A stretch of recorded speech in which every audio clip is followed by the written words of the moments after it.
Shalom, bienvenue dans ce live Allo Paracletos de ce dimanche 4 juillet 2021. Amen. Connectez-vous au Seigneur, connectez-vous dans ce live aussi et restez connectés au Seigneur pendant tout ce moment parce qu'aujourd'hui c'est un live très spécial où Dieu va nous parler de l'histoire d'Israël et Dieu va nous parler aussi de l'histoire de chacun de nous. Alléluia. On va tous se retrouver dans ce live, dans cet enseignement. Et je vous prie d'écouter très attentivement parce que c'est Dieu qui va vraiment nous ramener à lui dans ce temps fâcheux qui traverse son peuple, l'Église. Amen. En attendant, écoutons ce chant qui dit « Ni par la puissance, ni par la force, mais par mon esprit ». Mais c'est Ningala. Cette chanson date au moins de 30 ans. Mais elle va vraiment nous édifier. Écoutons.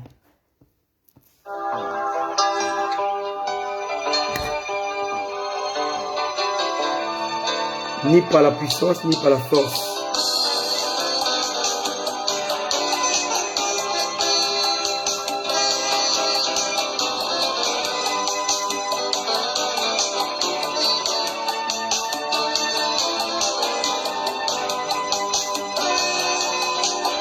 Alléluia Jésus. Namakasi nangaïté, nanguya nangaïté. Ce n'est pas la force ni par la puissance, mais par l'Esprit de Dieu.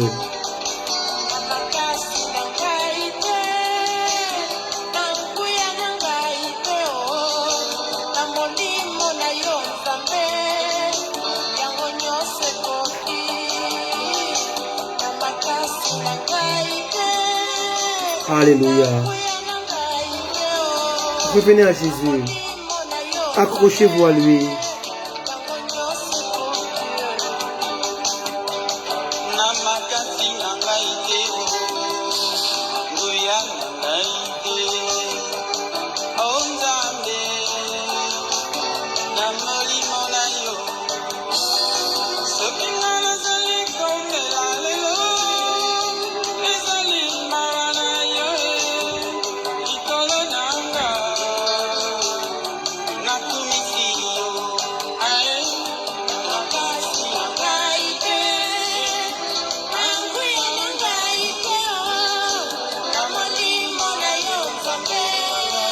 Alléluia. Ce n'est pas ma force, ni pas ma puissance, mais par ton esprit, oh Dieu.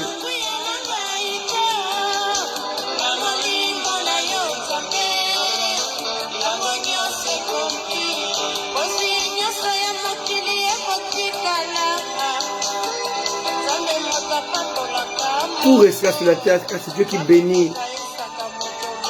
C'est Dieu qui amène à la grandeur. Je ne peux pas me glorifier. Dieu est capable de prendre un pauvre, de faire asseoir sur le trône royal, est capable de faire l'inverse et de rabaisser. Alléluia. Je ne vais pas me glorifier. J'enlève ma fierté. Par sa main puissante et glorieuse, tout est accompli. Alléluia. Ni par la force, ni par la puissance, mais par le Saint-Esprit de Dieu. Dieu parle à l'Église cet après-midi. Alléluia. Oh Dieu. Oh Alléluia.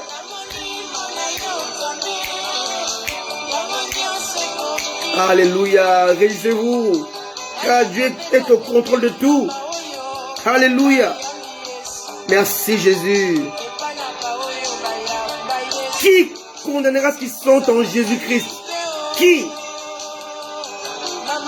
Ce n'est pas par la force, ce n'est pas par la puissance. Dis les Saintes Écritures, dis le Saint-Esprit. C'est par le Saint-Esprit que tout soit accompli. Oh, Alléluia.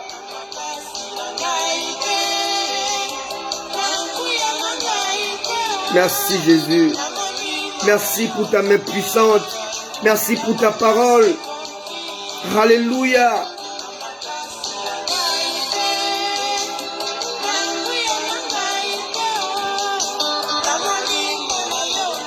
Merci Jésus.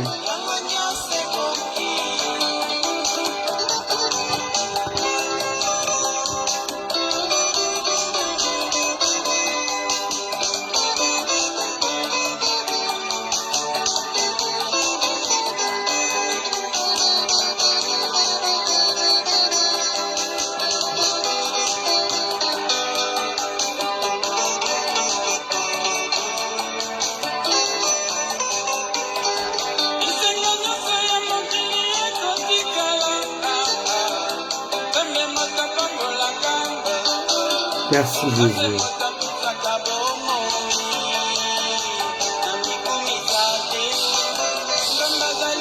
Merci Jésus. Merci Seigneur. Oh, alléluia.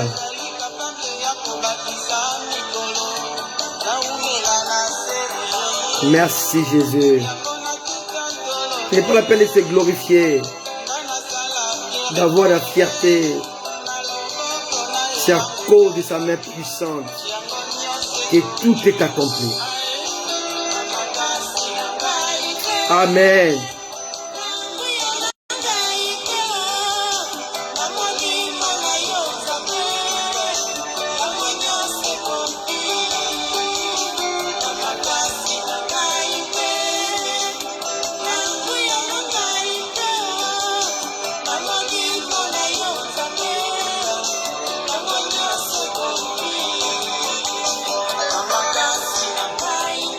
Ni par la puissance, ni par la force, mais par son esprit. Zacharie 4, verset 6. Amen.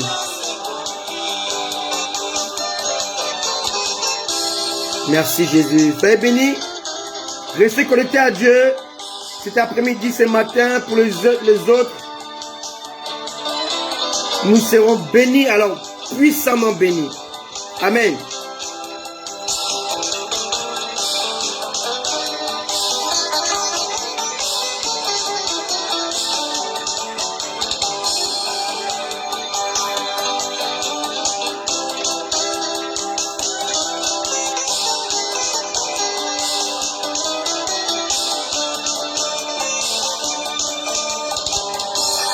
Merci Jésus. Amen. Alors ces messages concernent vraiment ceux qui sont enfants de Dieu, ceux qui sont serviteurs de Dieu, ceux qui sont membres du corps de Christ, mais qui traversent des moments très difficiles. Alléluia. Aujourd'hui, Dieu va nous parler par rapport au thème qu'il a mis sur mon cœur, les méandres du langage divin ou les méandres du langage de Dieu. Alléluia. Dans Job 33, verset 14, il est dit clairement, Dieu parle cependant d'une manière, tantôt d'une autre, et l'on n'y prend point garde. Pourquoi? Parce que le langage de Dieu fait partie de méandres, des choses qui nous dépassent. Alléluia. Et on va voir ça aujourd'hui. Et lorsque nous considérons ces chants, ni par la puissance, ni par la force, mais par mon esprit, ici Dieu parle à Israël au travers de Zacharie. Chapitre 4, verset 6. Il faut comprendre l'histoire d'Israël, l'histoire du peuple de Dieu pour comprendre pourquoi de cette prophétie.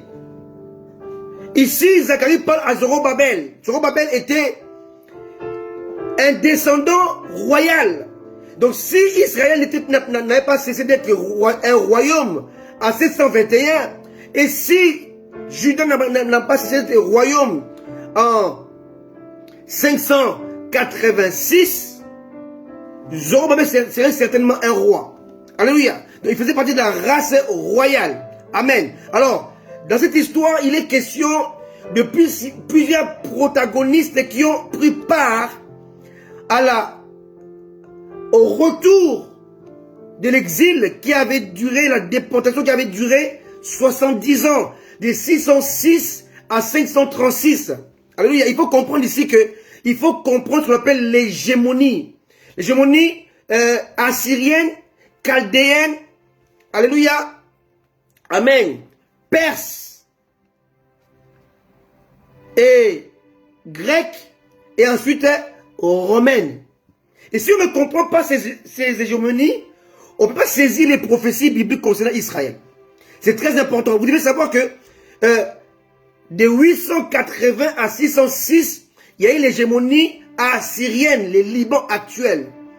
De 606 à 539, il y a l'hégémonie chaldéenne, qu'on appelle babylonienne. Et de 539 à 330 ou 31, il y a l'hégémonie perse, qui est l'Iran actuel. Babylone, c'est l'Irak actuel. Alléluia. C'est très important. Et tous ces peuples, ou tous ces royaumes, avaient pris Israël et Juda en captivité. Alléluia. Vous devez comprendre l'histoire de l'Église, l'histoire d'Israël pour comprendre l'histoire de l'Église. C'est très important. Aujourd'hui, les chrétiens sont là, ils veulent les bénédictions, ils veulent la prophétie, mais ils ne comprennent pas la prophétie biblique par excellence qui est la parole de Dieu. Alors vous devez comprendre que Dieu a parlé à Zacharie pour parler à son fils Zorobabel qui était de la race royale, parce qu'il s'inquiétait, parce que de 880 à 520, quand on a reconstruit le deuxième temple, il s'est passé des choses terribles. Vous devez comprendre ces choses-là. Mais vous devez savoir que dans toutes les choses, comme je l'ai dit précédemment, que Dieu a tout prévu, car tout existe en lui. Alléluia.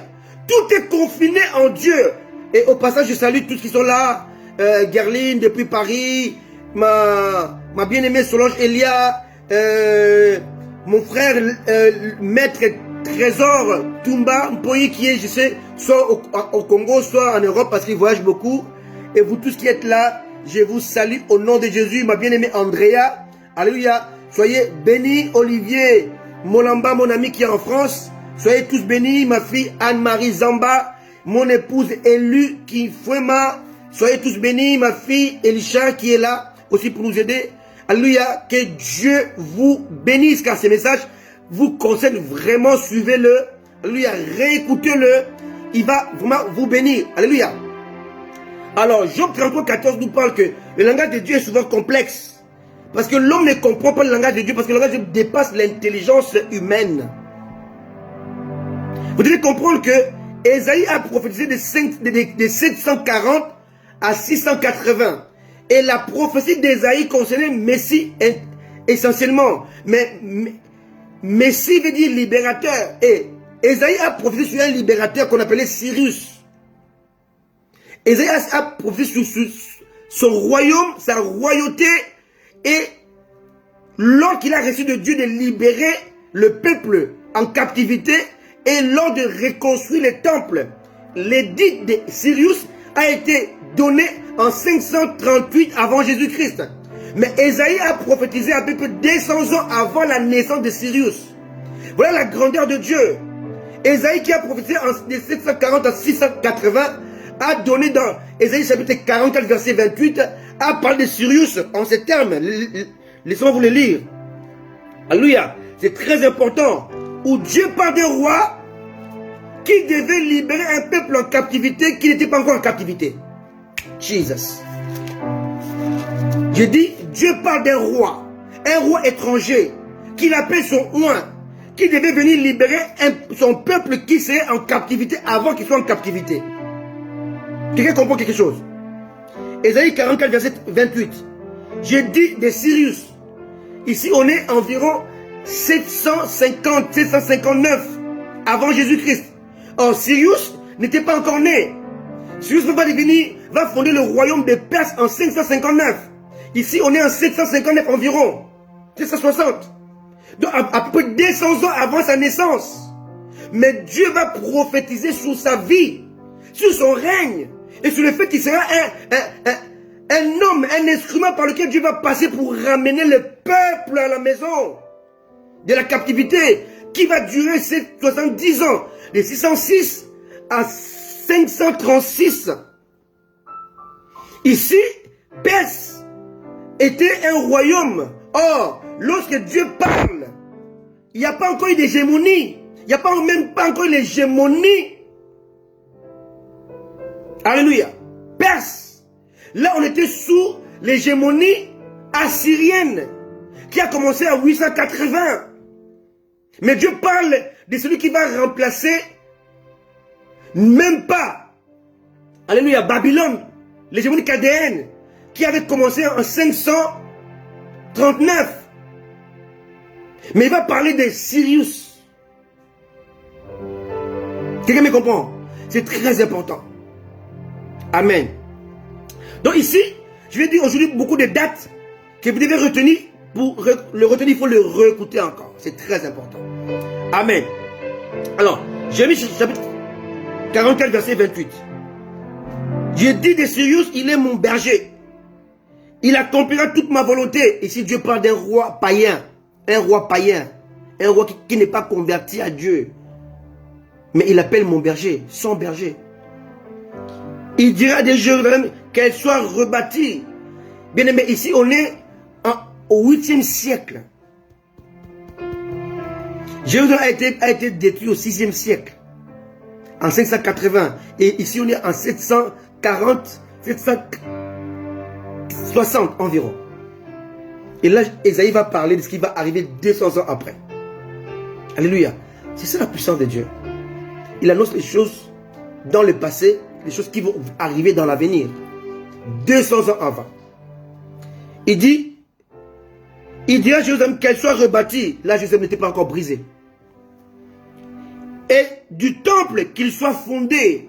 Et là, quand Ésaïe prophétise, on est ici avec le temple de Salomon qui a été bâti entre 966 et 959 pendant 7 ans. Le temple de Salomon, le premier temple.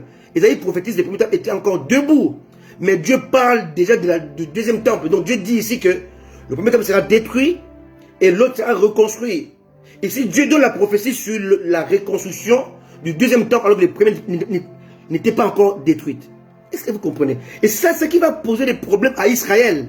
Lorsqu'ils commencent à étudier les prophéties, ils ne comprennent pas que lorsque Dieu parle du Messie, il parle du Messie à deux niveaux. Le Messie agneau, Messie lion. Et entre Messie agneau et Messie lion, il y a une séparation depuis de 2000 ans. Quelqu'un me comprend? Mais les Juifs n'ont pas compris ça. Le Juif attend le Messie lion, alors que le Messie lion devait être précédé par le Messie agneau. Jesus! Quelqu'un me comprend? Et là, lorsque les Juifs commencent à calculer les prophéties bibliques, ils se disent non. Messie n'est pas encore arrivé parce qu'ils n'ont pas compris que Dieu parle de deux Messies. Le même Christ va venir deux fois. Et entre les deux venus, il y aurait l'enlèvement de l'église. C'est l'église qui va accompagner le Messie lion. Donc, c'est ce qui est détruit dans Apocalypse chapitre 19. Alléluia. Dans Apocalypse chapitre 4, Dieu parle de l'enlèvement de l'église. Et chapitre 19, Dieu parle du retour de l'église sur la terre pour régner 1000 ans avec le Messie lion. Mais le Messie agneau est ignoré par les Juifs. Ils ne comprennent pas ça. Parce qu'ils n'ont pas compris que Dieu ne peut pas te libérer physiquement sans au préalable te libérer spirituellement. Ils étaient esclaves du péché, esclaves du diable. Il fallait un sacrifice. Or, le sacrifice des lions était interdit. Jesus! On ne peut pas sacrifier un lion. Dieu ne peut pas agréer les sangs des lions. On doit sacrifier l'agneau. Or, l'agneau doit être sacrifié avant que le lion apparaisse. Et à la fin, après le règne des Messies lions, c'est le Messie agneau qui va revenir pour s'asseoir sur le trône éternellement. Je vous dis ces messages, vous devez le réécouter pour mieux saisir. Car je vais résumer vraiment l'histoire d'Israël. Quelqu'un me comprend? C'est très important.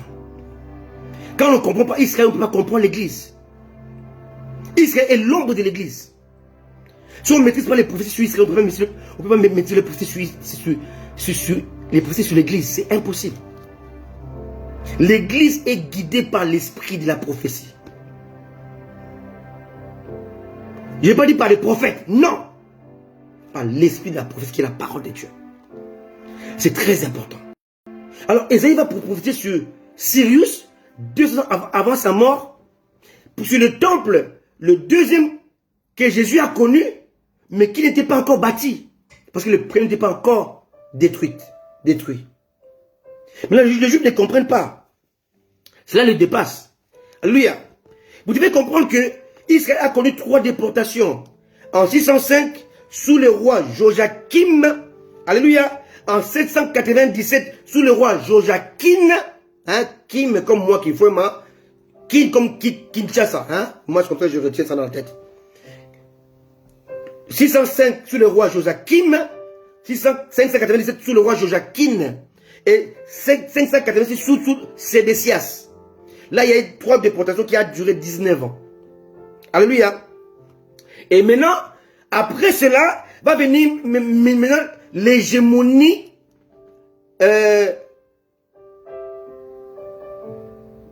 babylonienne. Alléluia. Et c'est ça qui va détruire les temples. Et en 586, par le général Nabuzaradan, sous l'ordre du roi Nabuchodonosor. Maintenant, la prophétie de Jérémie va commencer à s'accomplir d'Ésaïe sur Cyrus. Si vous lisez Ésaïe 45, on va voir les détails, comment Cyrus allait faire pour ramener les peuples, pour reconstruire les temples. Tout et ça, Dieu l'a dit avant la construction ou la destruction du premier temple. Maintenant, en 659, le roi Cyrus le Grand va maintenant bâtir l'empire perse. Pendant que l'empire babylonien existe encore. Il va se préparer, il va s'armer à devenir puissant. Et en 539, il va conquérir Babylone et vaincre Babylone, faire tomber l'empire babylonien. Il va aller régner à Babylone, le siège principal. Babylone était aussi l'image de Babel.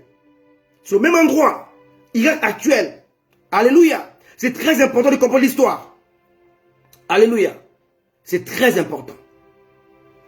Et maintenant, le roi Cyrus va renverser le roi de Babylone.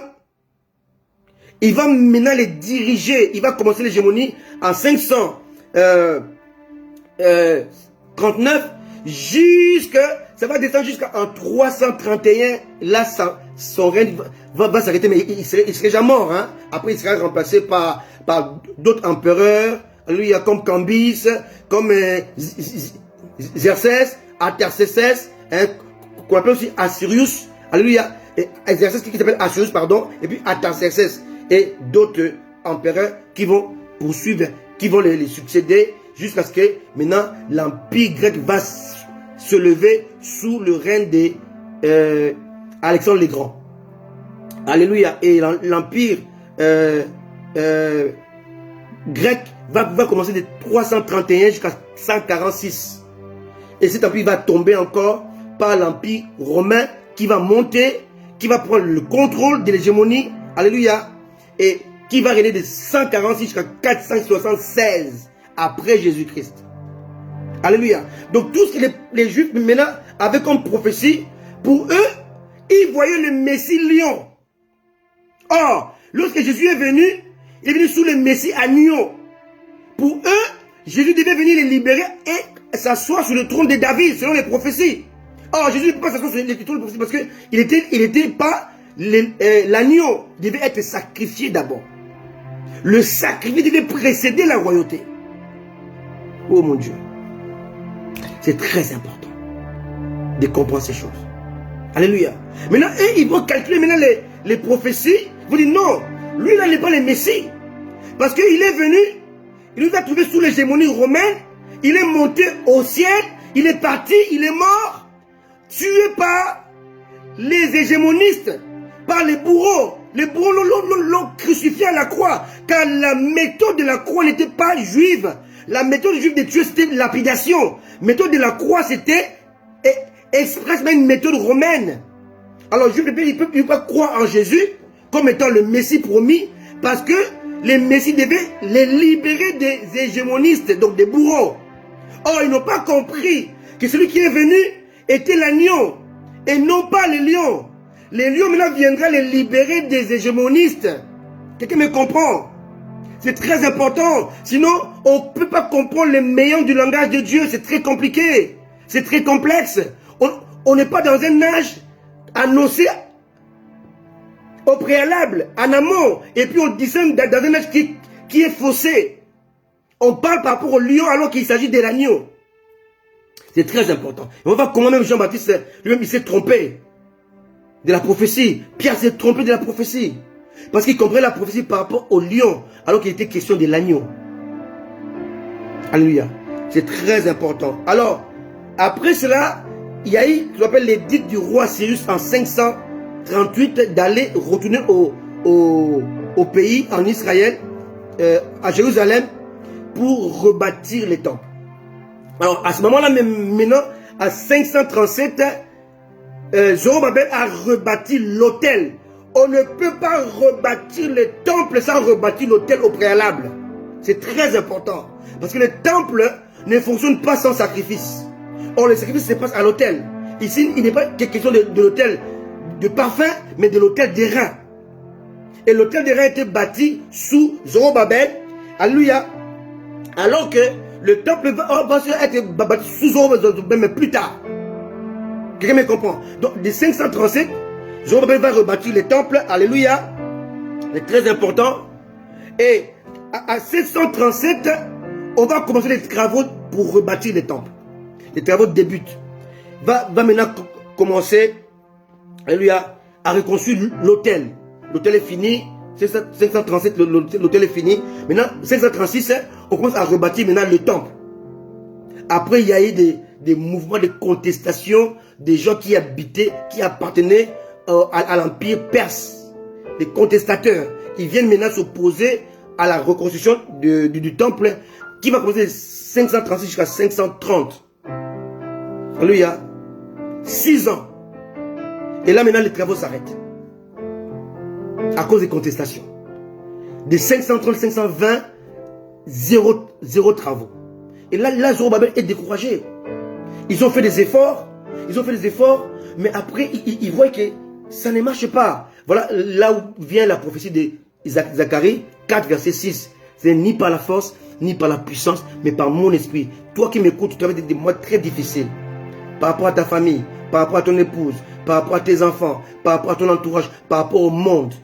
Mais Dieu te dit que tout a été prévu en amont. J'ai prophétisé sur Sirius avant sa naissance. Donc je connais ton problème, je sais pourquoi ça s'arrête. Et là maintenant, les prophètes parlent. Zacharie va parler à Zorobabel, dit, ne t'inquiète pas, tu vas achever cette maison. Qui es-tu haute montagne devant Zorobabel, tu seras aplani. Quelqu'un me comprend? C'est très important. Et là, il n'y a pas des travaux de 530 à 520. Et les 520, les travaux ont recommencé.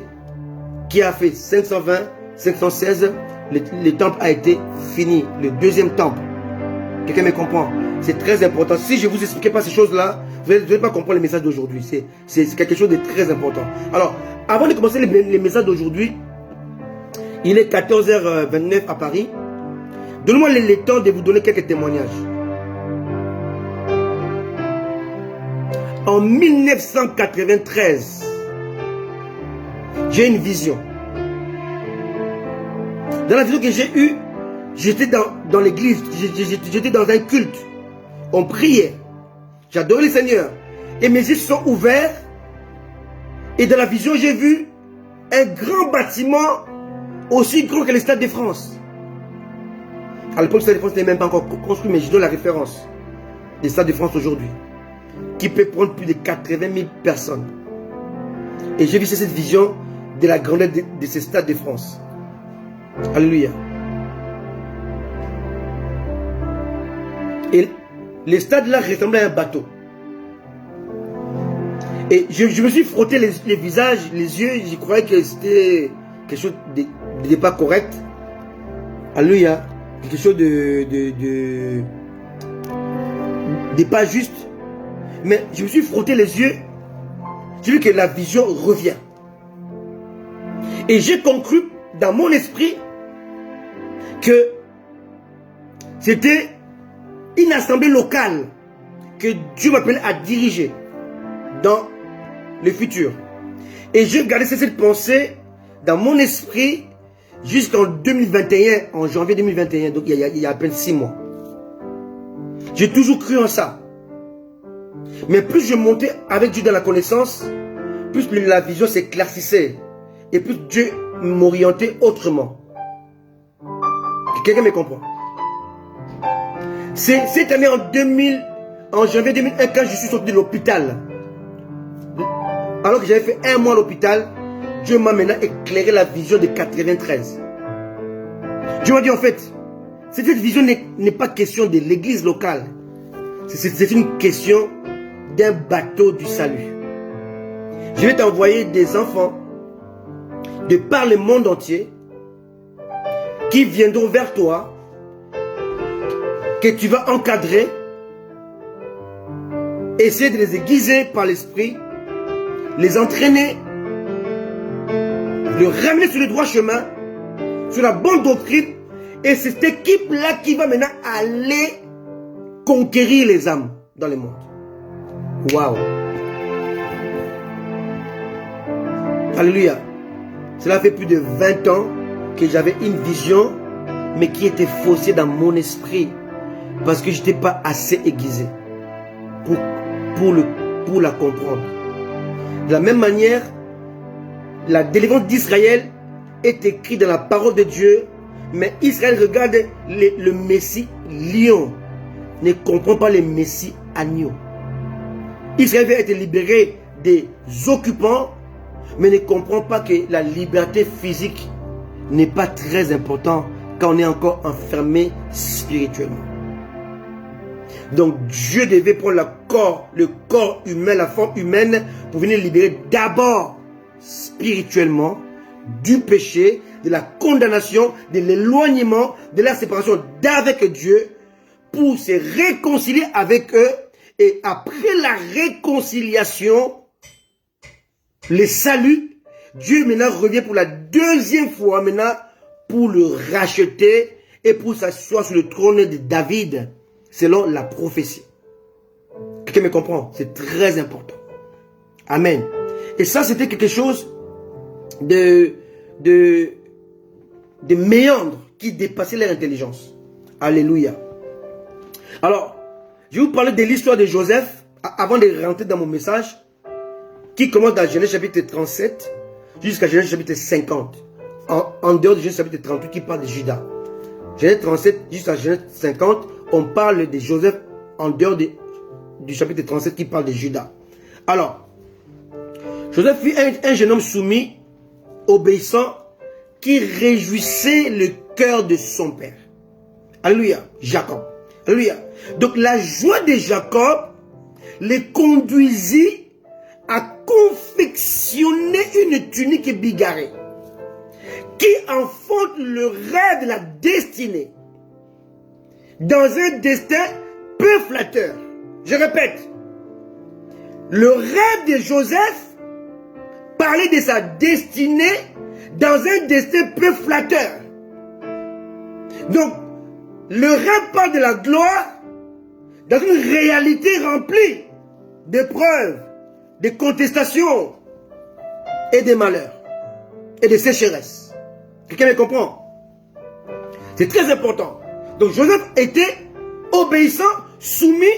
Sa soumission et son obéissance a fait la joie de son père qui lui a conçu une tunique qui enfante le rêve de la destinée. Le rêve de ta destinée est caché dans la tunique d'obéissance que tu dois porter. Dans ton obéissance à Dieu, à ton leader que Dieu a placé pour te conduire. La reconstruction du temple était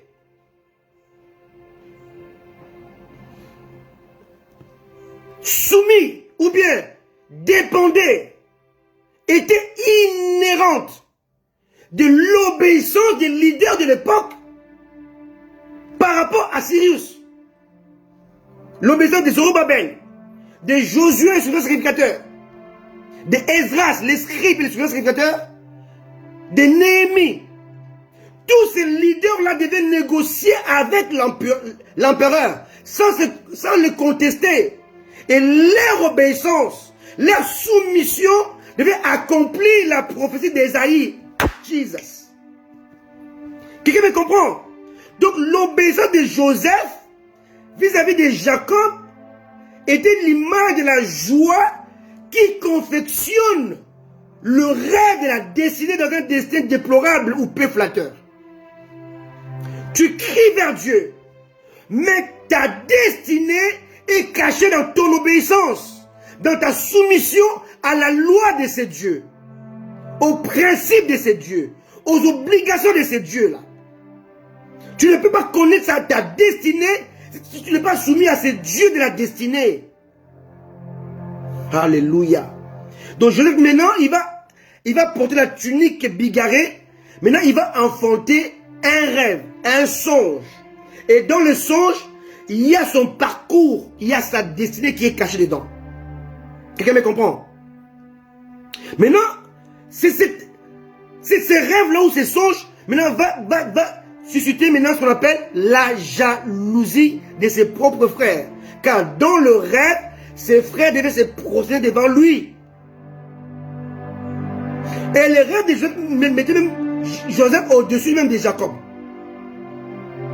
Voilà pourquoi même Jacob a dit, donc moi, donc soleil et lune, moi, soleil, ta mère, la lune, et les 11 étoiles, on doit se prosterner devant toi, donc nos gerbes sont couchés devant ta gerbe. Et ça s'est arrivé. Ça s'est accompli. Mais ça a pris plus de 20 ans pour s'accomplir. Ce que Dieu t'a dit, il va l'accomplir. Mais il te demande la compréhension, la patience de ton rêve. Quelqu'un me comprend? Maintenant, Joseph a reçu le rêve. Et le rêve était soutenu par la robe. Donc par l'obéissance. Alléluia. Maintenant, Joseph, il ne va pas comprendre que dans un rêve, dans un songe, il y a des principes. Mais dans la réalité, il y a d'autres principes qui s'opposent au rêve. Le rêve divin commence toujours par son contraire. Quelqu'un me comprend? Je répète, le rêve divin commence toujours par son contraire. Je le dis autrement, la réalisation de la destinée commence toujours par le contraire de cette destinée. En effet, c'est lui qui est appelé à libérer ceux qui sont dépouillés par le diable, par le péché, doit vivre lui-même la position de dépouillé. Eh Jésus, Jesus. Je disais, hein, c'est lui qui est appelé à libérer ses frères, son peuple, captif, condamné, dépouillé par le diable et par le péché. Il doit vivre lui-même le dépouillement. Jésus, le Christ rédempteur, s'est dépouillé lui-même de toute sa gloire apparente en amont, avant de dépouiller le diable qui dépouilla son peuple jadis. Quelqu'un me comprend? Jésus ne pouvait pas dépouiller le diable qui avait dépouillé son peuple de toutes les promesses de Dieu. Ça, c'est dépouiller lui-même. Donc le rêve de Jésus de libérer son peuple devait commencer par son contraire. Il devait lui-même commencer par se dépouiller de sa gloire avant de glorifier ou d'amener à la glorification son peuple qui était autrefois dépouillé. Quelqu'un a compris ça? Joseph maintenant a reçu le rêve de la gloire, de l'élévation. Mais il va commencer par être dépouillé lui-même. Joseph, ses frères, maintenant l'ont attrapé, ils ont enlevé la robe bigarrée qui faisait de lui comme étant les leaders, les prééminents. Ils l'ont dépouillé, mais ce qu'ils ne savaient pas, c'est que la robe qu'il portait était apparente. Mais il portait la même robe spirituellement. Ils ont dépouillé la robe apparente. Ils ont oublié que la robe spirituelle, il ne peut pas la toucher. Quelqu'un me comprend? Laisse-le te dépouiller de la robe apparente. Laisse-le te dépouiller. Laisse-le saluer ta réputation. Au travers de tes enfants, au travers de ta famille. Lui, il est quel genre de serviteur de Dieu? Regardez ses enfants. Il est quel genre de serviteur de Dieu? Regardez sa famille. Laissez-le dire ça. Il dépouille ta robe bigarrée visible. Mais intérieurement, tu es assis, tu es aiguisé dans le Seigneur. La robe que Dieu t'a donnée, elle est spirituelle avant d'être physique. Ils ne savaient pas. Ils croyaient qu'en le dépouillant de la robe physique, ils l'ont dépouillé. Ils l'ont dépouillé. Mais ils l'ont vendu. Et l'éloignement. L'éloignement ne veut pas dire la fin de la destinée. La fin du rêve. L'annulation du rêve. Auquel on ne peut annuler ni annihiler. Annuler ou annihiler. On peut annuler et reporter. Mais quand on annule, on efface. On ne reporte plus. Alléluia. Dieu a annihilé nos péchés. Dieu a annihilé notre condamnation. Alléluia. À la croix. Joseph est dépouillé. Il est envoyé. Mais il y avait un détail qui est très important dans cette histoire de Joseph. Il était mis dans un char des Amalécites. Et dans ce char-là, il y avait les épices qu'ils allaient vendre, que ces hébreux allaient vendre en Égypte. Et ces épices-là servaient pour l'embaumement, les aromates. Alléluia. Et d'autres épices qui étaient là. En fait, Dieu te dit, dans ton rêve, dans ta destinée, malgré les épreuves, j'embaume ton rêve, j'embaume ta destinée. Pendant un temps, le temple n'était plus bâti pendant 10 ans, de 530 à 520. Dieu avait embaumé les projets de Cyrus. Alléluia. Peu importe ce que tu vis comme réalité, mais Dieu a embaumé ton rêve, qui a un début et une fin. Dieu, tu as les yeux fixés sur le destin. Mais Dieu te dit, le destin n'est pas la destinée. On peut briser ton destin, mais on ne peut pas toucher à ta destinée. Car ça, c'est le domaine de Dieu. Alléluia. Alléluia. C'est très important. Et Joseph sera vendu chez Potiphar. Et chez Potiphar, qui était l'intendant du roi Pharaon. Potiphar était en même temps le ministre de la Défense et le ministre de l'Intérieur. Donc Joseph qui était appelé à diriger l'Égypte devait apprendre la défense et l'intérieur. La défense, c'est protéger la nation contre les incursions, les attaques extérieures. Et l'intérieur protège le peuple de l'intérieur. Joseph devait être aiguisé par rapport à l'intérieur et par rapport à l'extérieur. Parce que dans cette époque-là, comme je vous ai dit, il y avait ce qu'on appelle les hégémonistes. On a vu la Syrie a dominé pendant un moment de 806 à 539. Et au bout de 539, mais maintenant, Babylone arrive, les destitue, les enlève, les détruit et règne de 539 jusqu'à 331. Alléluia. C'est très important. Excusez-moi. Le parle de 606 jusqu'à 539. Ouais, excusez-moi. Babylone arrive de 605, 606 jusqu'à 539. Et Perse arrive de 539 jusqu'à 331. Voilà. C'est ça, la correction, c'est ça. Alléluia. Donc à cette époque-là, il y avait la concurrence. L'un était plus fort que vous. Il vient vous destituer. Il prend votre place. Il vous soumet en esclavage. Donc maintenant, Pharaon avait peur d'être destitué. Quelqu'un me comprend? Voilà pourquoi, dans la parole de Dieu, l'homme qu'on appelait Potiphar était l'intendant. Il gérait non seulement l'argent de Pharaon, mais il gérait aussi la sécurité de toute l'Égypte. Maintenant, je devais aller chez lui pour apprendre la sécurité. Comment protéger les Égyptiens de l'extérieur et de l'intérieur. Et quand sa mission fut accomplie, lui, il ne savait pas. Il voulait continuer à rester chez Potiphar. Alors que Dieu l'avait appelé chez Pharaon. Il n'a pas compris ça. Or, pour le chasser, Dieu va maintenant susciter la femme de Potiphar pour chasser Joseph. Voilà pourquoi souvent quand vous maintenez, vous prenez votre aise dans un environnement, comment on dit ça, sécurisé. Alléluia. Et qui n'est pas les eaux profondes. Alléluia. Dieu va vous chasser par un événement pour vous bouger. Et Dieu était obligé de bouger Joseph par un événement. C'était les désirs de la femme de Potiphar. Envoyé par Dieu, pas par le diable, par Dieu. Pour pousser Joseph à quitter cet environnement dans lequel il était, parce qu'il avait tout appris. Alléluia. C'est très important. Et là-dedans, chez Potiphar, il a appris à peu près 3 choses.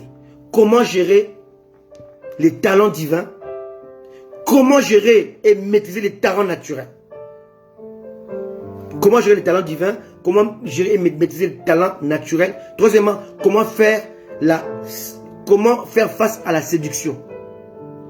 Tu ne peux pas gouverner un peuple de Dieu, être pasteur, serviteur de Dieu, si tu ne sais pas maîtriser la séduction. C'est la première arme du diable. Jésus a dit ça dans Matthieu 24. Que personne ne vous séduise. Homme de Dieu qui m'écoute, la première arme que Satan va utiliser contre toi, c'est la séduction. Et Jésus maintenant devait apprendre comment faire face à la séduction. Comment faire face à la corruption. Comment faire face à l'injustice.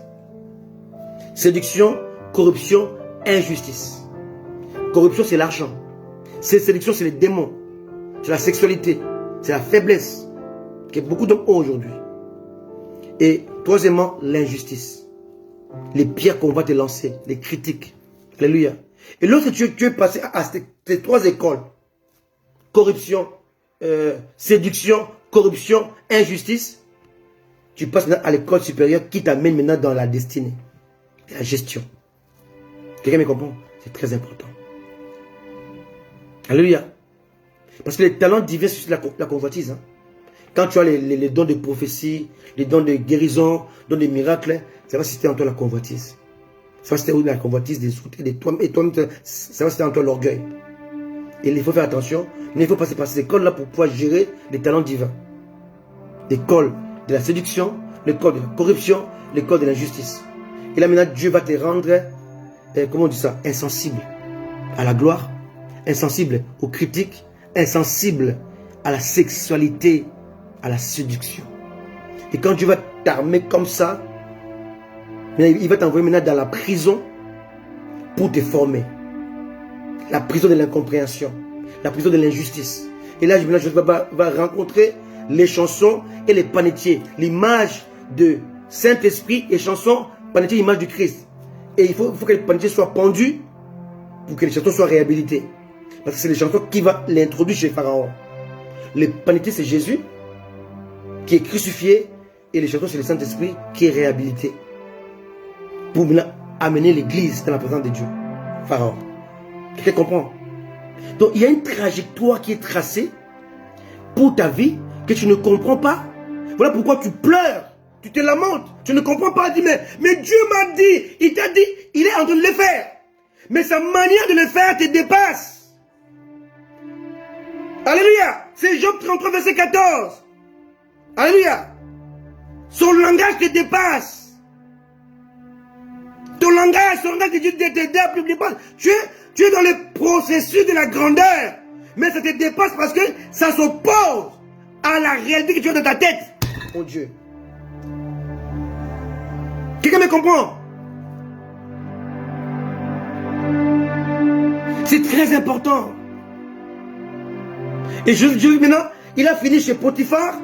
Il finit en prison pour rencontrer les deux eunuques, les deux serviteurs de Pharaon. Les chansons et les panetiers. Tu dois avoir la connaissance de la parole, le panetier, Jésus.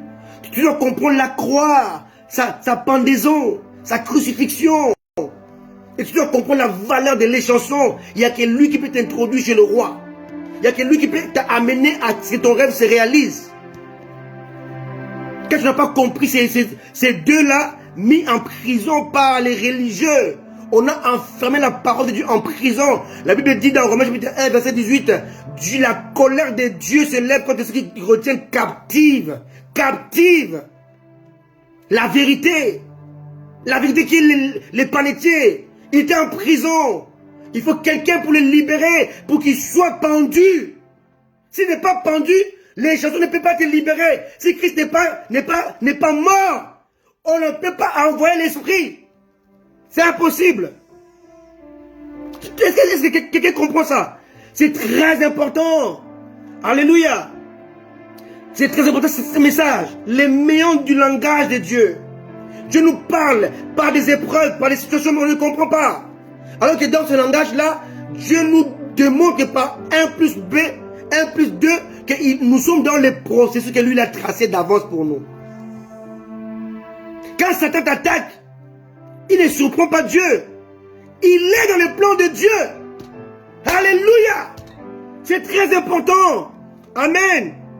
Donc les chansons et les politiques que Jésus a rencontrées en prison, c'est pas l'image de la rédemption. Il n'y a pas d'élévation sans rédemption. Il n'y a pas de gloire sans rédemption. Comment veux-tu régner alors que tu es l'esclave du péché? Il faut que la rédemption pour te libérer de l'esclavage. Mais il faut que les chansons viennent maintenant t'introduire dans ton rêve. Quelqu'un me comprend? De tout ça, c'est fait partie du processus de Dieu. Et dans le processus de Dieu, ton rêve va susciter les rêves du roi. Oh mon Dieu. Ton rêve est sujet, est collé avec le rêve de Dieu. Le rêve de Dieu est de sauver les âmes. Dieu va t'amener dans l'élévation pour que tu puisses être l'auteur, pour être le modèle, l'instrument par lequel il va sauver les âmes. Alléluia. Donc le roi va rêver. Et dans son rêve-là, il va rêver les choses qui étaient impossibles. Parce qu'ici, on est à l'époque où l'Égypte était la première puissante mondiale. Donc Pharaon a fait un rêve. Et quand Joseph interprète les rêves, il va parler de la crise. Ce qui était impensable, impossible.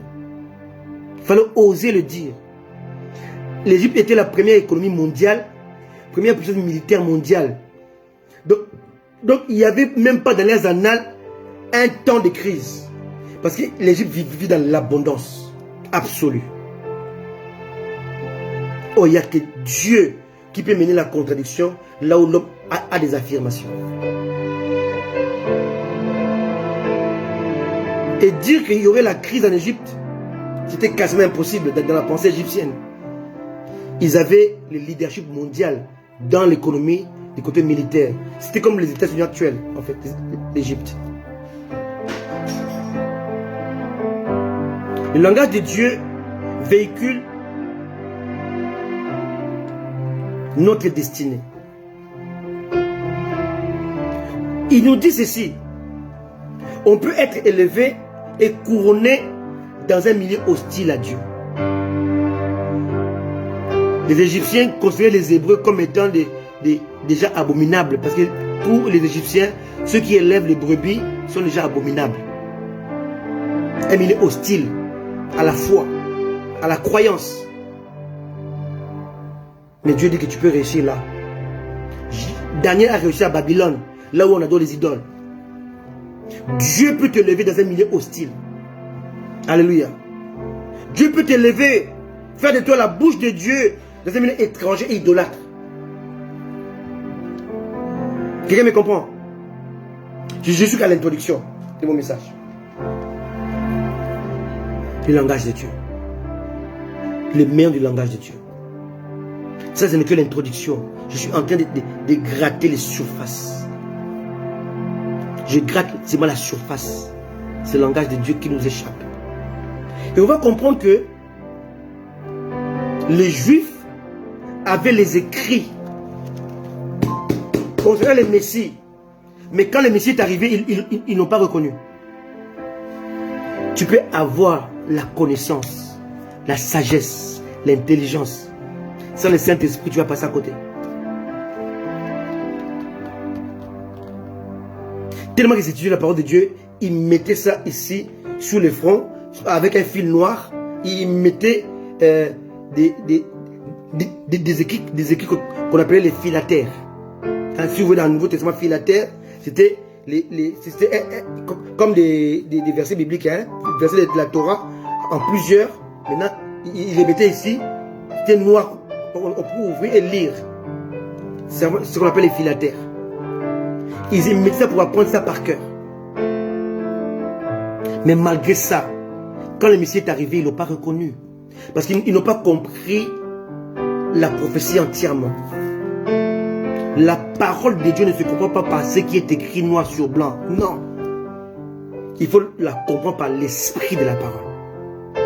La révélation qui est donnée par le Saint-Esprit. Pas par l'école biblique. Sinon tu ne peux pas comprendre le langage de Dieu. Je vais vous le démontrer là. Donnez-moi 10 minutes. Et je vais vous démontrer comment les Juifs ne pouvaient jamais croire en Dieu alors qu'ils connaissaient les prophéties au sujet du Messie. Lisons Jean 8, verset 42. Vous êtes bénis? Je vais envoyer ce message parce qu'il y a beaucoup de dates, beaucoup de précisions, beaucoup d'histoires. Si vous ne maîtrisez pas ces choses-là, vous ne pourrez jamais comprendre les choses de Dieu. Impossible. Tu peux être dans le rêve de Dieu, tu peux être dans la concrétisation de ta destinée, mais tu prends ça comme étant le châtiment du diable. Et pourtant non. Alléluia. Je parlais un jour à une de mes filles qui est au Congo. qui souffrait parce que son mari l'avait abandonnée. Je lui ai dit, ma fille, tu dois faire 3 choses. Dans ces 3 choses-là est cachée la victoire de Dieu déjà remportée à la croix pour toi avant même ta naissance. Premièrement, le pardon. Deuxièmement, l'intercession. Troisièmement, la consécration. Tu dois apprendre à pardonner. C'est lui qui t'a mis dans un état piteux. Un état insurmontable. Dans le souci inimaginable. Pardonne-le. Si tu lui accordes pas ton pardon, ton manque de pardon le bloque et te bloque.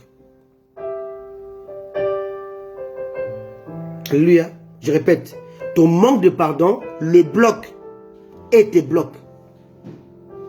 Commence par pardonner celui qui t'a mis dans l'état dans lequel tu es. Souffrance, haine, malade, stress. Tout ce qui t'arrive, il y a quelqu'un qui est responsable de ça. Alors, il faut l'identifier et commencer par le pardonner. Première étape, le pardon. Accorde-lui ton pardon. Mais le pardon est accordé lorsqu'on commence maintenant à intercéder, à prier pour la personne. On commence à le bénir, à prier pour son salut, à prier pour sa délivrance, à prier pour sa croissance spirituelle, à prier pour la connaissance de Dieu dans son cœur. Et troisième étape, consacre-toi à Dieu, totalement, complètement, entièrement. Si tu arrives à réussir ces 3 étapes, ton destin va changer et sera ouvert et va faire paraître ta destinée. Alléluia. Elle m'a dit, papa, j'ai pardonné. Je commence maintenant à me sentir à l'aise, légère. Et je prie pour lui.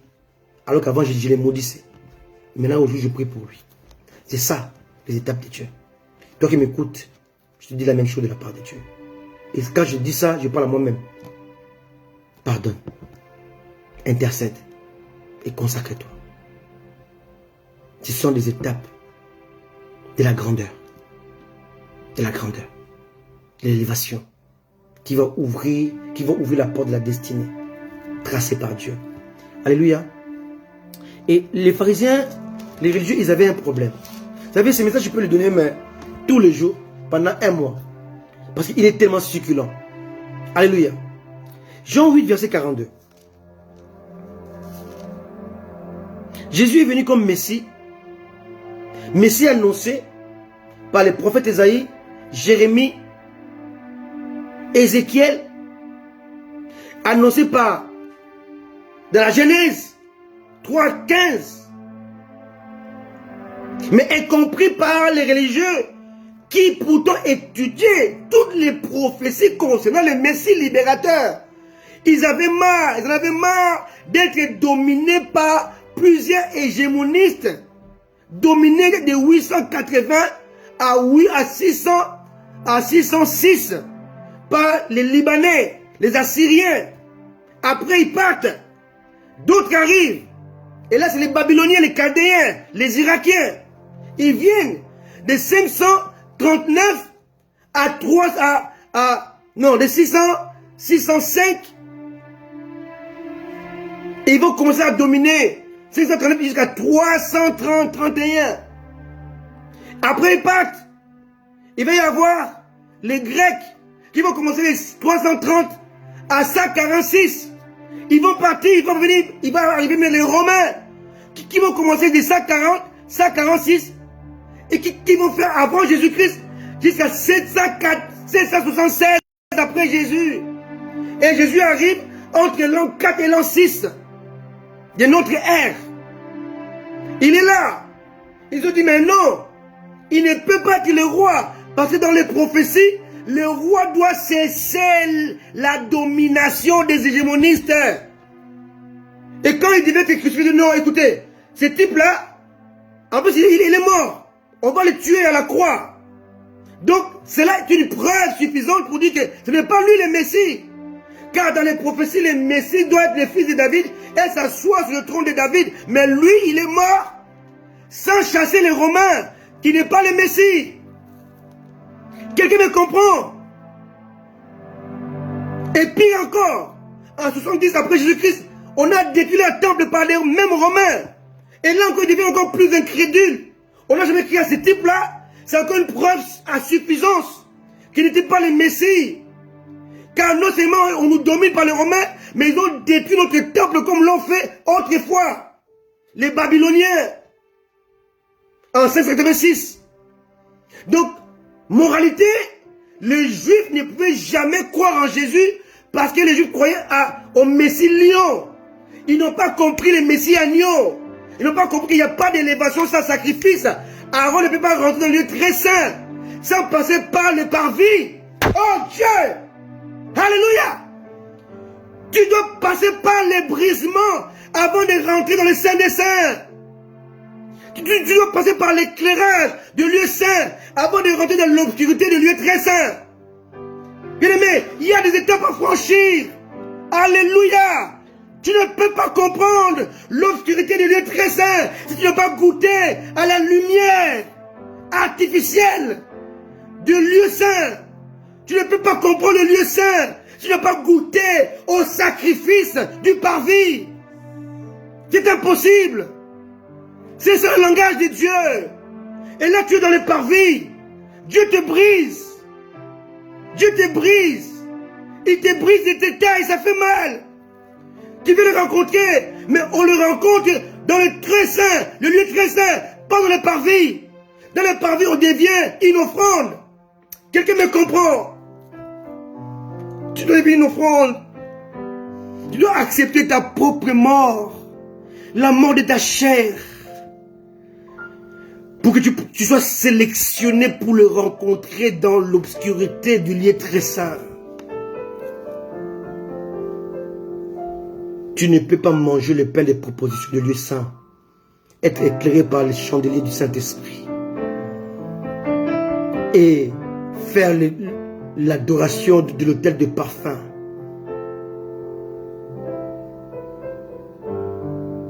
Et rentrer dans le lieu très saint sans passer par le parvis. Le parvis, c'est la première étape. La souffrance, le brisement, l'incompréhension. Tu as l'impression que ton rêve n'existe plus. Ton rêve a été brisé. Tu as l'impression que Dieu t'a trompé. C'est passé Joseph. Alléluia. Dieu est passé chez Potiphar. Après Potiphar, dans la prison de l'injustice. Après là, les chansons sortent. Pendant 2 ans, il l'a oublié. Et là encore, le décrochement arrive. Dieu, où es-tu? Où es-tu? Mais tu es dans ton rêve. Dieu est avec toi. C'est toi qui ne comprends pas Dieu. Ce langage t'échappe. Parce que ce langage est mis dans le méandre, dans l'incompréhension du langage humain. Quelqu'un me comprend? C'est très important. Alors Jean 8, 42 nous dit ceci. Jésus leur dit, si Dieu était votre Père, vous m'aimeriez, car c'est de Dieu que je suis sorti. Et je viens. Je ne suis pas venu de moi-même, mais c'est lui qui m'a envoyé. 43. Jean 8, 43. Pourquoi ne comprenez-vous pas mon langage? Le langage de Dieu, le langage de la parole, le langage de la destinée, le langage de ta vie, qui doit ouvrir la porte à l'éternité, est incompréhensible avec ton cerveau. Ça se comprend avec l'esprit, pas avec le mental, pas avec l'humain, pas avec le diplôme. Ça se comprend lorsque l'esprit t'a aiguisé. Comme je vous ai dit, avant l'aiguisement total de ma vie, j'ai cru que ma vision de 93 était l'église locale. Aujourd'hui, cette vision, c'est pas ça. La vision de 93, c'était Marcel, qui est en Afrique du Sud. C'était Patrick, qui est aux États-Unis. C'était Chez, qui est au Congo. C'était Odilon, qui est en Côte d'Ivoire. C'était Wisdom Israël, qui est en Côte d'Ivoire. C'était Dan Masengo, qui est en Angola. Alléluia. C'était El Shaddai qui est en France. Tous ces enfants que Dieu m'a donnés et qui sont éparpillés dans le monde, c'était ça les bateaux que j'ai vus. Que j'appelle les aigles. Alléluia. J'ai reçu un rêve de Dieu. J'ai reçu une vision. Mais je n'ai pas compris. Ça m'a mis plus de 20 ans pour comprendre. Tu as reçu des choses de la part de Dieu. Mais tu ne comprends pas ces choses parce que tu n'es pas encore aiguisé. Joseph n'était pas aiguisé. L'aiguisement s'est passé pendant sa trajectoire. L'injustice de la femme de Potiphar, l'injustice de son emprisonnement, l'injustice de l'oubli, de son oubli en prison par les chansons. Et tous ces processus-là étaient en train de l'aiguiser, l'aiguisement, l'apprentissage. Quelqu'un me comprend? Jésus dit, mais pourquoi ne comprenez pas mon langage? On ne peut pas comprendre le langage de Dieu qui est caché dans le méandre. Quelqu'un me saisit? C'est très important. Le langage n'est toujours pas facile à saisir. Il peut prêter à confusion. Lorsqu'on n'est pas mature, lorsqu'on n'est pas suffisamment aiguisé, à l'instar de mon propre témoignage. Alléluia. Alors, avant de finir, je vais vous parler de deux personnes. Et je vais m'arrêter là, je crois que dimanche prochain, je vais continuer ce message. Les deux personnes qui ont reçu le langage de Dieu, mais qui l'ont déformé dans leur esprit. Jean-Baptiste et l'apôtre Pierre. Je m'arrêterai là pour aujourd'hui. Ces messages méritent même 3, 4, 5, 10 séances. Mais je crois que j'en ferai que 2.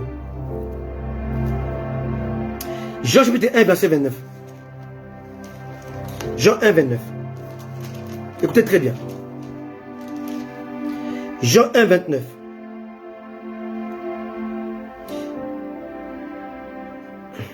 Le lendemain, il vit Jésus. Là, il est question de Jean-Baptiste. Il vit Jésus venant à lui. Il dit, voici l'agneau de Dieu qui ôte le péché du monde. Bien aimé, la prophétie est précise. Dieu n'a pas dit, voici l'agneau de Dieu qui va libérer les peuples. Oh Dieu.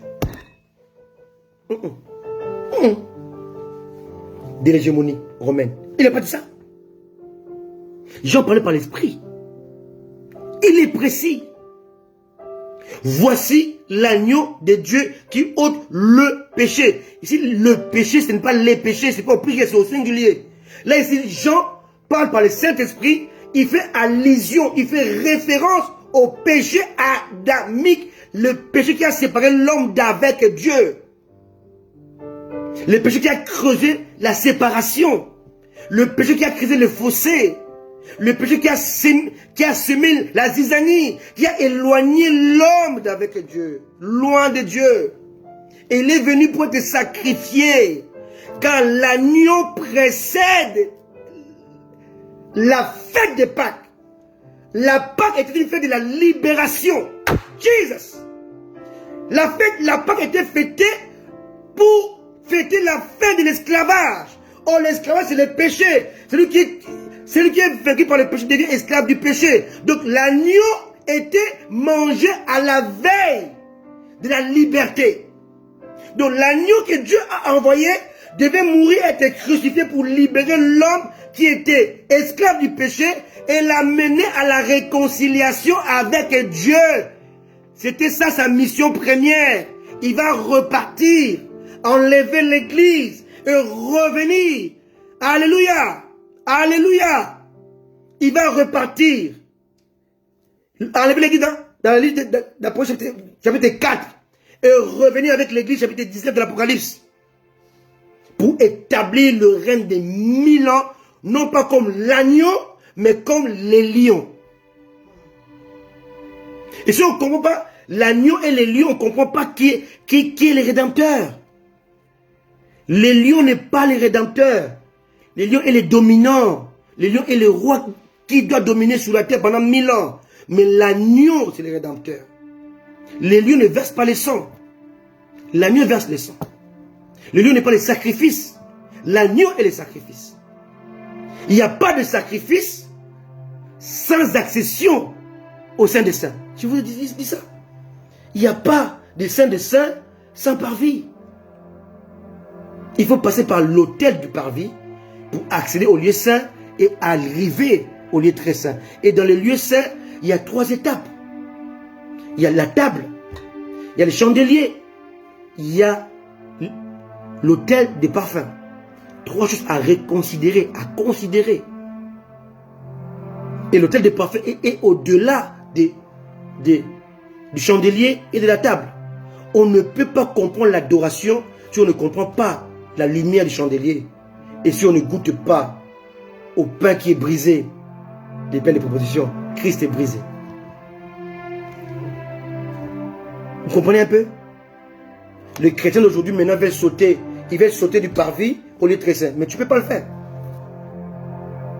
Il y a encore trop à faire. D'ailleurs, pour rentrer dans le lieu saint, il y a 5 colonnes.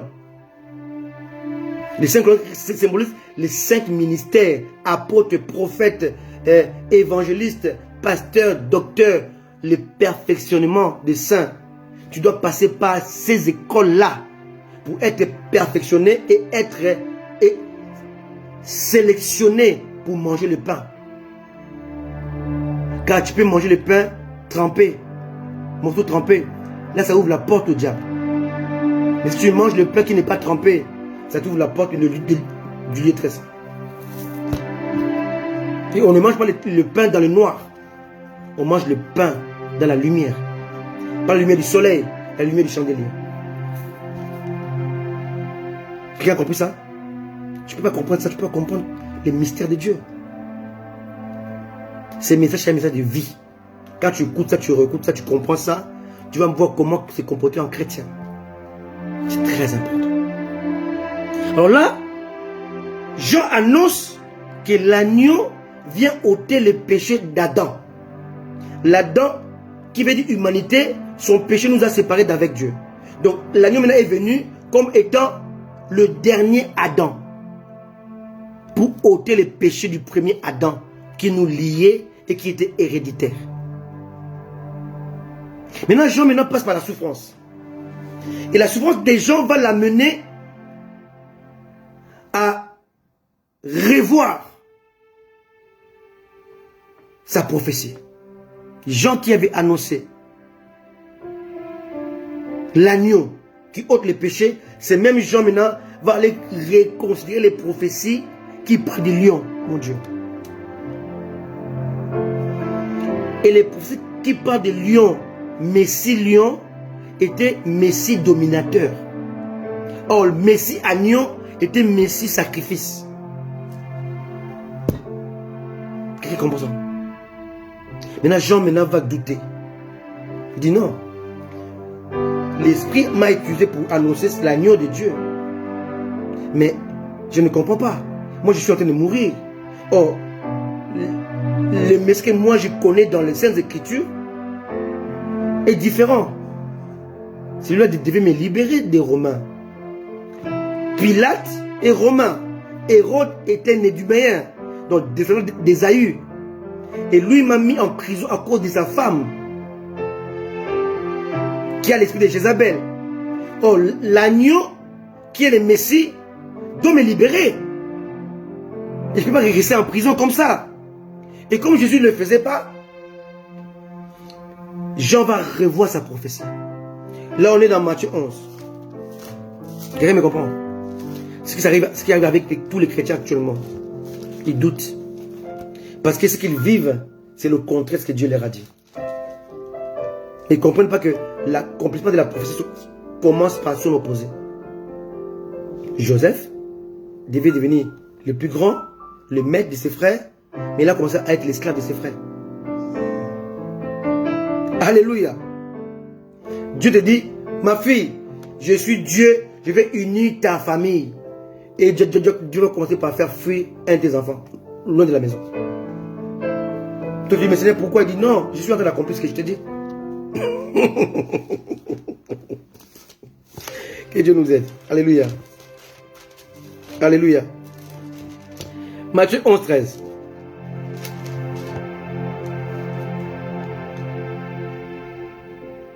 Alléluia.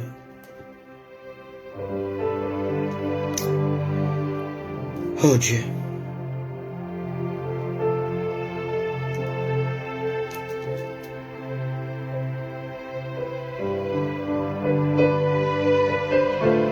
Amen.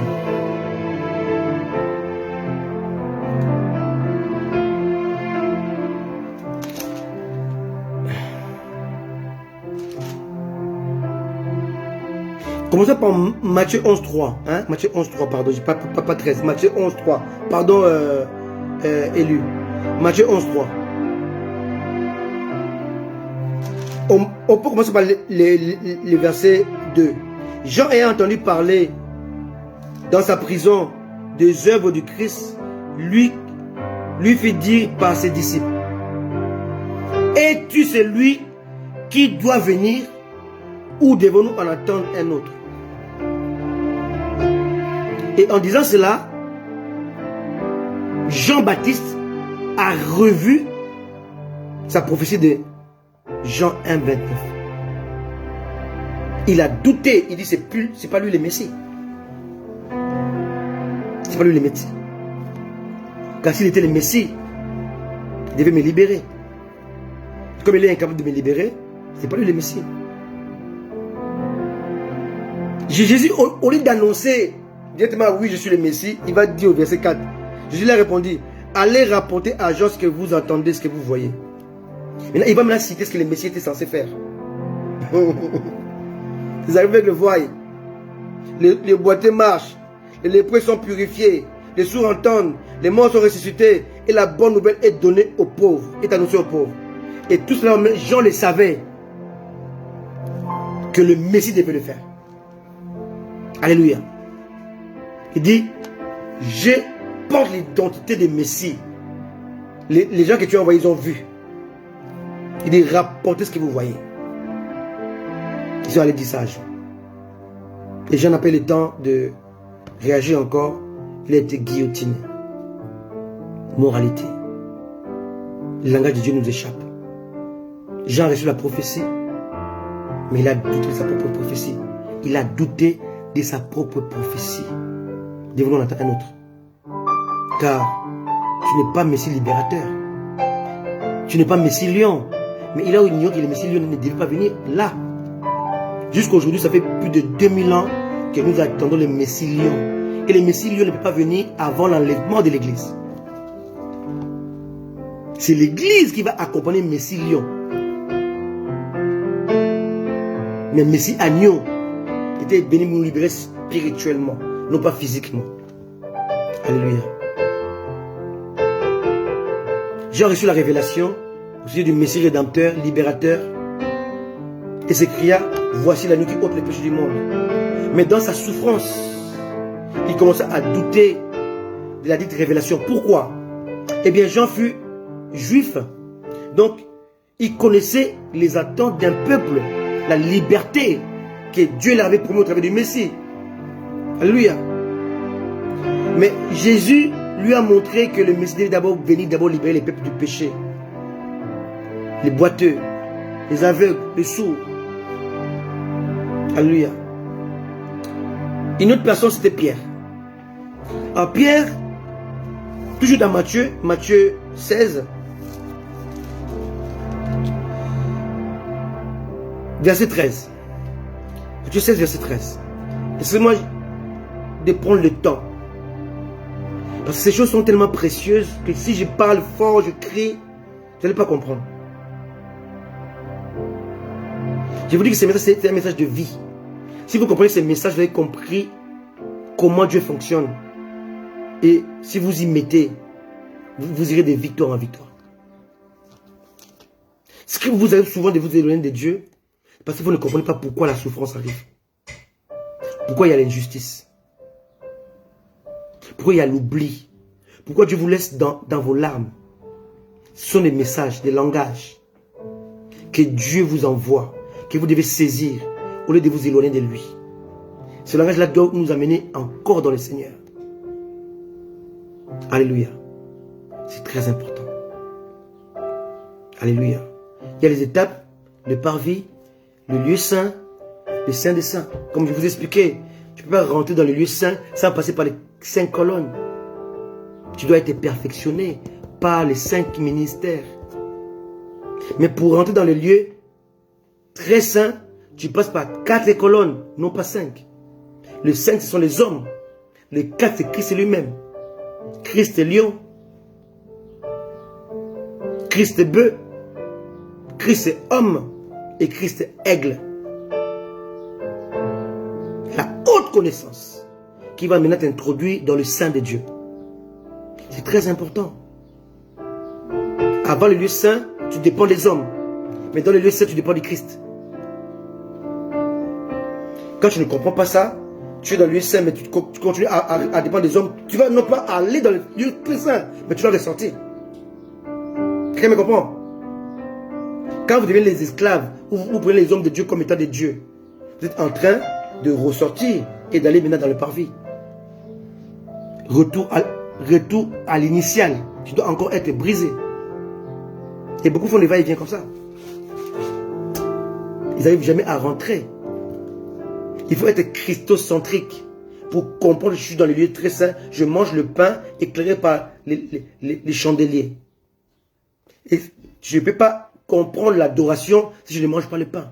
C'est le pain que je mangeais qui va m'inspirer comment adorer. L'autel de parfum est mis après le chandelier et la table.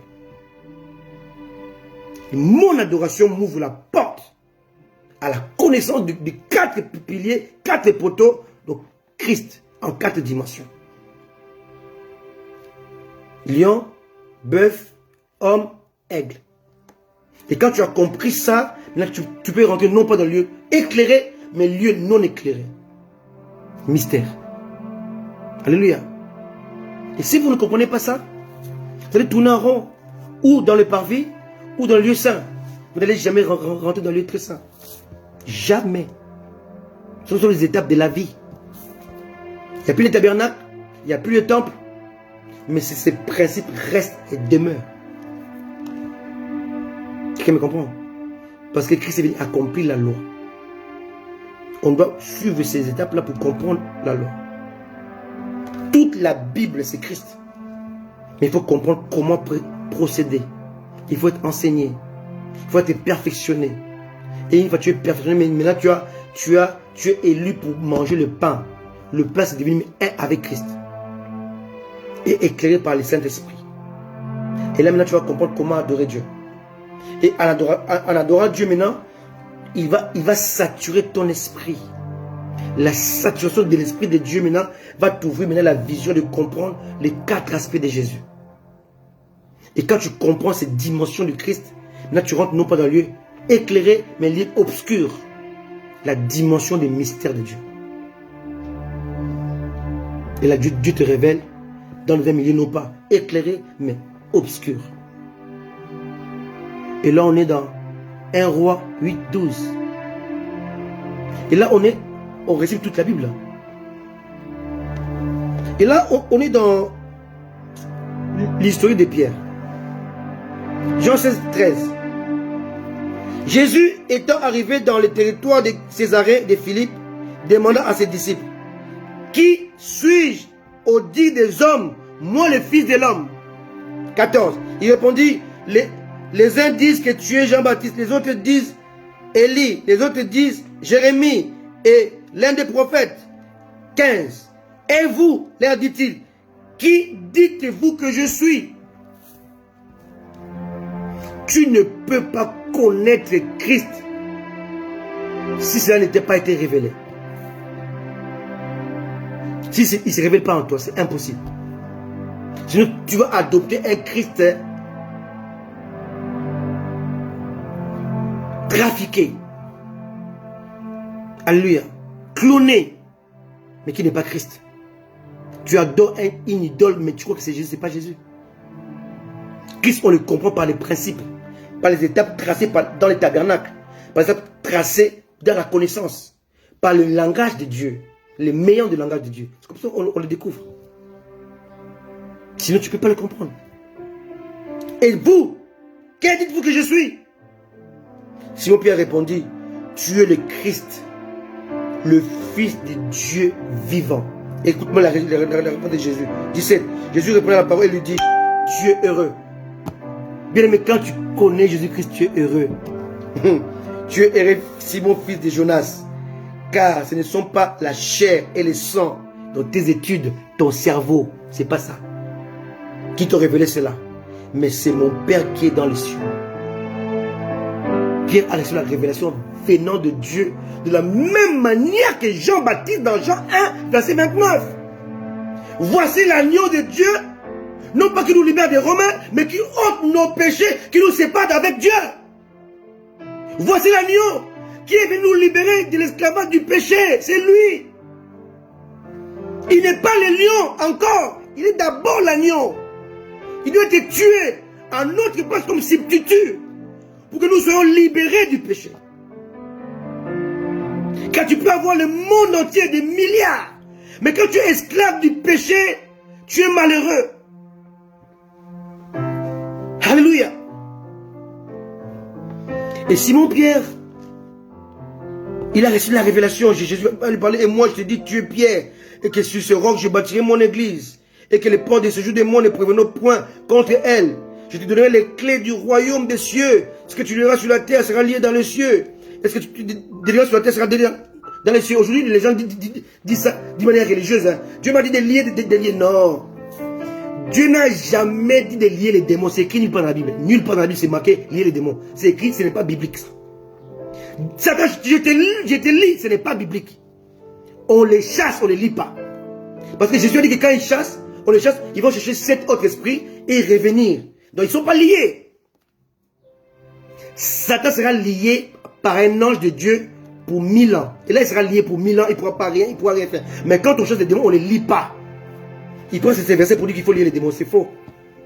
Entièrement faux. Parce que les démons que tu chasses, il va chercher 7 autres esprits méchants pour revenir t'attaquer à nouveau. Et il n'est pas lié. Lié, ne veut pas dire lié avec des cordes, non.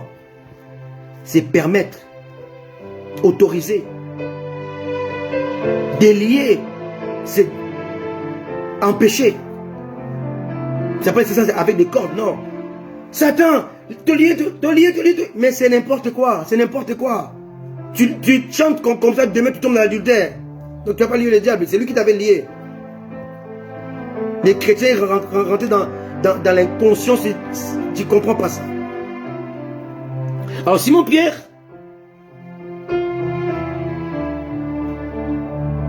verset 20. Alors il recommanda aux disciples de ne pas dire à personne qu'il était le Christ. 21.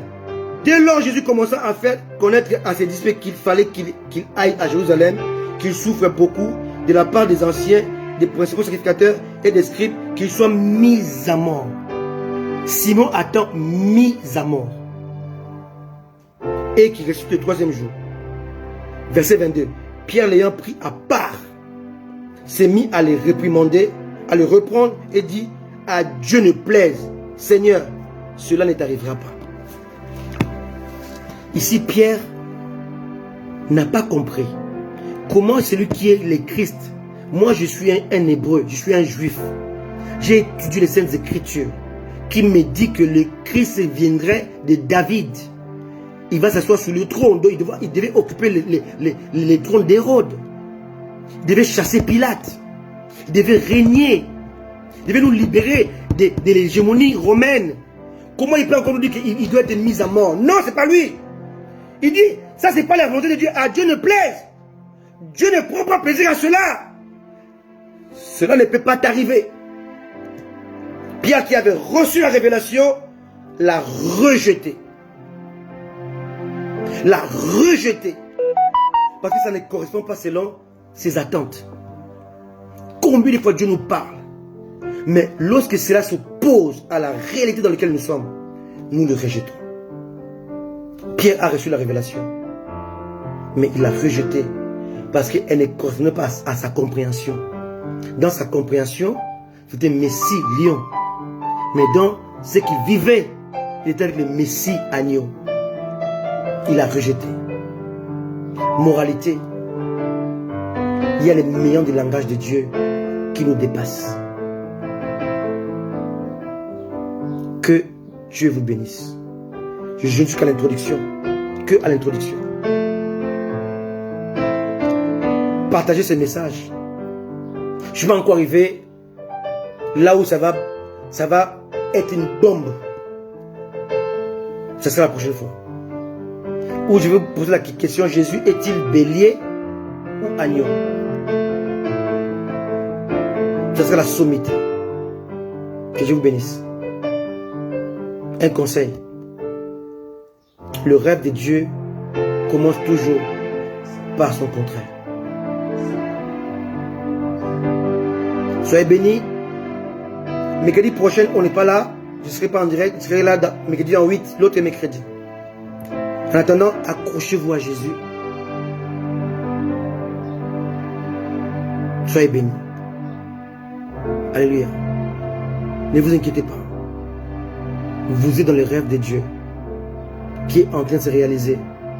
Mais vous ne comprenez pas parce que le langage de Dieu vous dépasse. Et confiez en lui. Accrochez-vous à lui. Croyez en lui.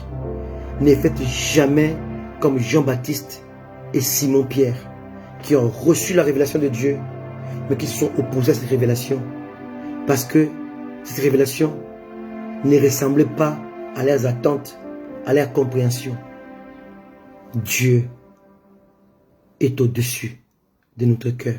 Même si ton cœur te condamne, mais Dieu est plus que ton cœur. Que Dieu vous bénisse. À très bientôt.